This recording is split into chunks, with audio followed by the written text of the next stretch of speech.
Halo, Assalamualaikum warahmatullahi wabarakatuh.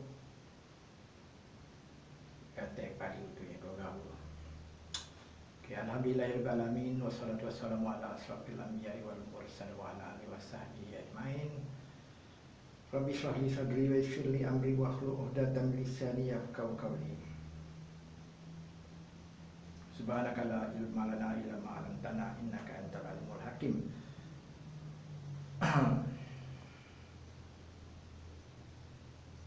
Untuk pertama kalinya saya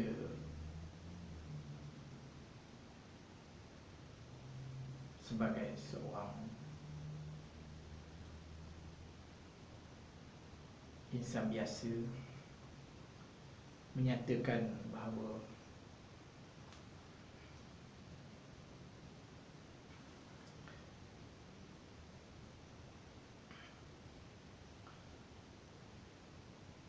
hidup kita perlu ada hormat menghormati, bukan sekadar kita orang hormat, tapi orang perlu hormat kita. Contohnya macam ni lah, kalau kita ni lupa nak hormat orang, orang tu akan hormat kita. Jadi kita akan secara automatik kita, oh aku silap, sepatutnya aku hormat dia, aku lupa dia dulu, aku yang muda, aku yang tua, aku yang macam-macam lah. Sepatutnya macam tu lah. Kita hormat orang tu sebenarnya nak bagi ingat orang tu biar dia hormat kita. Menyentuh isu seks, ini kita sembang pasal seks. Cerita untuk anak-anak kita. Kita ni bercakap sebab kita dah tua, kita ni bercakap sebab kita ni dah dewasa lah, lebih matang, dah banyak pengalaman, banyak ilmu, banyak orang kata pelbagai masalah yang kita tempuh, hadapi. Ada juga kadang-kadang kita ni hidup tua aja tapi tak ada pengalaman. Ada juga kita ni pengalaman kita tak ada. Kita tengok buku, kita dengar cakap-cakap orang, kata-kata orang, tapi rujuk dengan Al-Quran itu lebih baik. Sunnah Nabi, cerita-cerita para rasul, para sahabat, itu memang kuatlah. Tapi kalau kita punyai pengalaman yang sendiri, lebih baik. Tapi pengalaman kita tu mesti yang ada mula ada akhir. Jangan kita ambil mula, bila akhir tak dapat, macam mana kita nak ambil keputusan? Itu dia. Lagi satu,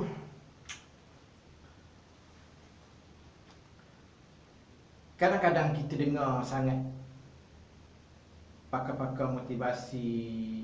Kadang-kadang dia orang dia pun dia ceduk macam tu, ceduk macam ni, pengalaman dia sikit je, dia banyak membaca, dia banyak itu ini. Tapi masing-masing lah. Saya pun tak berani nak komen sebab saya ni sekolah pun tak tinggi mana. Dia orang tu ada PhD, ada apa semua. Itu terpulang masing-masing ya. Siapa nak percaya, siapa nak dengar saya ke. Tapi saya tak ada apa-apa. Saya cuma luahan perasaan, luahan daripada pengalaman yang saya ada. Saya ketika ini umur saya 51 tahun. Saya ini cerita pasal seks lah tadi. Cerita pasal seks. Seks kita sendiri, rambut kita ni lain-lain, tak sama. Rambut kita pun tak sama. Ada yang minta maaf cakap, ada yang rambut macam saya ni, ada yang botak habis, ada yang beruban. Bergantung pada apa yang kita makan ataupun keturunan kita. Jadi macam tu jugalah. Kalau kita ni kuat seks, anak kita mungkin kuat seks. Kalau kita ni kurang seks, mungkin anak kita tu kurang seks. Macam tu. Tapi tak semua sama ya. Cuma kalau kita ada anak, jangan kita nak samakan anak menantu kita itu dengan kita. Kalau kita besarkan anak, sekolahkan anak tinggi-tinggi sampai mana puncak Menara Gading, saya pun tak tahu puncak Menara Gading ni macam mana. Itu cuma peribahasa. Kita jaga mereka daripada kecil. Kita harapkan mereka ni boleh bagi pulangan yang baik, aset kita, bukan? Itu wajib kita bagi mereka belajar apa semua. Kita tak perlu nak aturkan hidup mereka. Mereka nak jadi apa ke semua dia punya pasal. Cuma kita boleh nasihat je. Contoh kalau seks, contoh anak kita kahwin, kan? Ada setengah-setengah orang tu. Contohnya saya lah, saya pelajaran tak tinggi mana. Dulu masa saya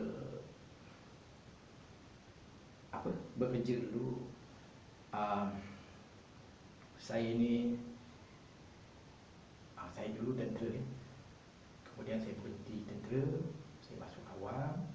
Bila masuk awam pula, terpaksalah berulang-alik daripada sana ke sini, naik bas ekspres tiap-tiap minggu balik. Sebab apa? Bukan pasal rindu kat anak sangat. Rindu dekat orang rumah kita. Ramai orang ulang-alik.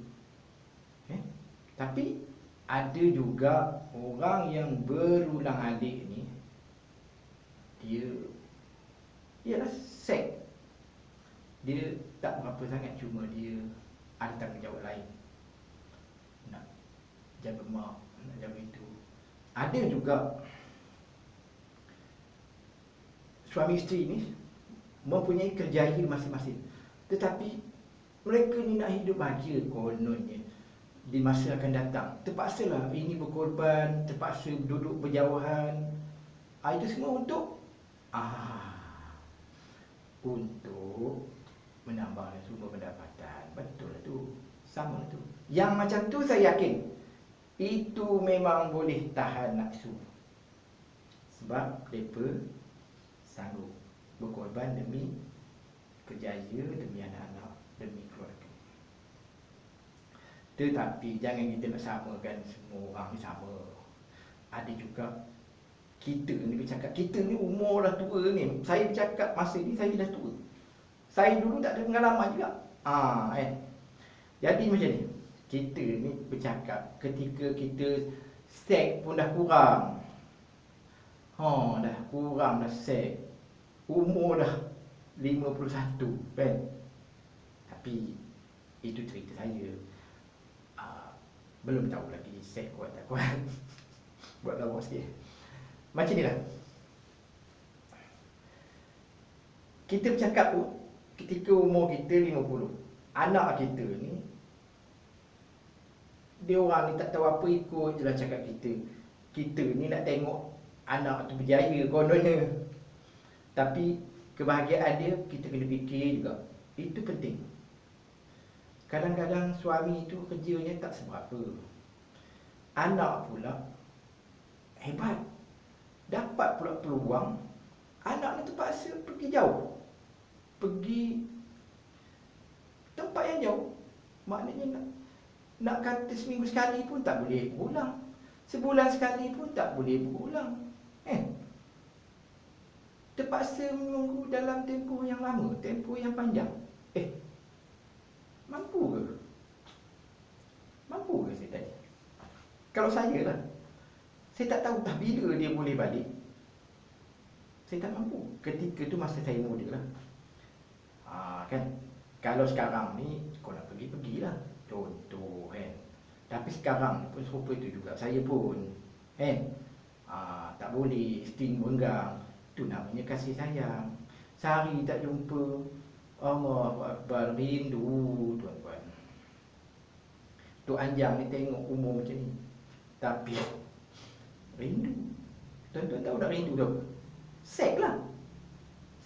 Selain pada seks, rindu pada keluarga. Rindu sebab berjauhan, nak tengok mata. Tuan-tuan tahu tak? Zaman sekarang ni, Kita tak boleh fikir kita sebab zaman sekarang yang kita bercakap sekarang ni, umur kita ni, tak boleh cakap macam tu. Kalau anak tu suruh dia orang bincang, suruh dia orang bincang sama ada dia orang ni boleh ke, tanya dia orang, bukan kita yang buat keputusan. Kalau kita buat keputusan, tentulah kita tu, oh ya aku nak anak aku belajar ajar anak aku tinggi-tinggi, takkanlah dia ni tak nak merasa kerja. Itu kata kita, bukan kata-kata anak-anak kita. Sebagai anak, sebagai suami isteri, isteri kena patuh atau taat cakap suami. Kalau kita suruh anak kita, contohlah anak kita perempuan, kita suruh dia taat suami, tapi dalam masa yang sama kita nakkan dia berjaya, dia tinggal bini suaminya tu tak reda. Kata-kata mulut lain, hati lain. Kita tanggunglah tuan-tuan. Berdosa kita ni. Kita bercakap, kita bagi satu arahan yang menyalahi bertahun-tahun. Ada orang 1 bulan dia boleh tahan, 2 bulan dia boleh tahan, 3 bulan dia boleh tahan. Ada orang dia tak boleh nak tahan. Seks dia, kita ni lain-lain. Ada orang 1 hari dia main 2 kali, 3 kali. Itu sebabnya Islam kata apa, kalau kuat seks, kau kahwin 2, 3 ataupun 4 jika kau mampu. Tapi mampulah segala-galanya, kan? Tapi kalau kau tak mampu, tak payah buat. Yang isteri tu kena reda lah. Yang suami tu 1 hari 2, 3 kali, kan? Itu sebabnya Islam bagi tahu, kalau suami itu pula pergi jauh-jauh tanpa memberi nafkah 3, nafkah zahir ataupun batin selama 3 bulan berturut-turut, perempuan tu layak, berhak untuk pergi mengadu dekat pejabat kadi. Kita kena fikir tu. Kita jangan fikir kita punya impian. Sebab kita ajar anak-anak kita tu, kita nakkan ibuhan apa, bukan masalah, bukanlah kita nak duit orang. Masalah ni kita nak tengok dia tu berjaya ke tak berjaya ke. Itu terpulang. Kita ajar, kita suruh dia belajar semua, itu kewajipan kita. Jadi kita tak boleh nak susun hidup mereka. Mereka tu pun nak mengecapi, nak mencari kebahagiaan. Ada orang kahwin 1, dia tak boleh, dia tak dapat kebahagiaan tu. Mungkin pilihan mak, pilihan ayah, lama-lama dia berpisah juga. Ada orang kahwin sebab dia kena mandrem, orang kata. Dia kahwin, tapi dia tak, ibarat tayar. Kalau dulu lah tayar ni pancit ditampung gam tu berapa lama dia boleh tahan, dia akan lekang, nak tampai balik. Itu cara mandrem lah. Tapi kalau kadang-kadang ada juga yang mandrem ni dia kekal lama. Itulah jodoh ni macam-macam, kan? Tu yang saya cakap tadi. Kekal tak kekal hidup berkeluarga seseorang tu bukan bergantung pada duit, pada kerjaya, tapi pada ini. Termasuklah kepala biar bawah. Faham, tu je. Tuan Yang ni bercakap kadang-kadang lepas je. Bukan, kalau kita cakap tak lepas macam tu, kadang-kadang orang tak faham, tak mahu je faham. Kadang-kadang buat-buat tak faham. Tu yang masalah. Jadi kalau kita ada anak ataupun kita ada kawan-kawan, nasihatlah kawan-kawan kita. Kalau kawan-kawan kita tu ada masalah, pelbagai masalah, kita jangan kita, maksud saya tu kita yang sebagai penasihat ni, jangan sebelah pihak saja. Kita kena jadi dua-dua pihak. Kalau kita jadi orang tengah, kita tak boleh aku sokong kau lah sebab kau saudara aku. Aku sokong kau sebab kau kawan aku. Tak boleh. Aku sokong kau sebab kau lelaki. Aku sokong kau sebab kau perempuan. Tak. Kita ni berbeza-beza.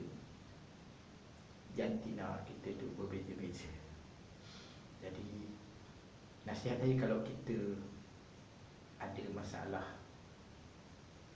keluarga, ada masalah seks, kita cari orang yang betul-betul boleh menolong kita. Maksud saya tu, pergilah berubat. Nak urut ke, nak apa ke kan, suka hati. Sebab dia tu salah satu daripada nakah batin. Jadi kalau kita tak ada kedua-dua tu, nayalah sebelah pihak kan.